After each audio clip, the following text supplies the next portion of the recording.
жамбар таптым мин Озан зоопаркында. Бу дик антилопасы. Буе 40 сантиметрдан артмый, авырлыгы 6 килограмм шамасы. Аның каравы ул бик җитез, куркыныч сизгән очракта сәгатенә 40 километр тизлек белән чабарга сәләтле. Ашапканда куркуыннан дик-дик дип кычкыра икән. Аңлагансыздыр инде, шушы тавышына була бу антилопаны дик-дик дип аттаганнардан. Дик-дикның борыны бераз филнекенә охшаган. Ул гади генә борын түгел, азур булмаган хартум. Ә күзләре, сез бу озын кырфыкларны күрәсезме ул?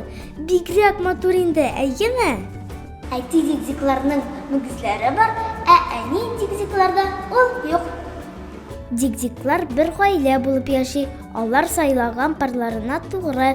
Баласы тугач, әни дик-дик аны 4 ай шамасы ашата. Тагын 1-2 айдан әти-әниләр балаларны үз яннарыннан куа башлый.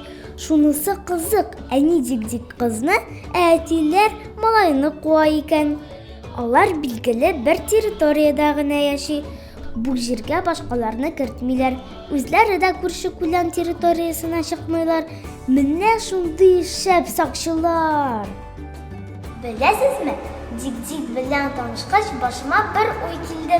Менә бу антилопа дик-дик дип кычкырганда, шуңа да дик-дик булган. Ә мин туганда үвә дип елаганмын. Әле ярый әнием һәм әтием Галия дип исем кушкан. Исемне дик-дикка сайлагандай сайласалар, үвә булып йөрер идем. Аллам сакласын.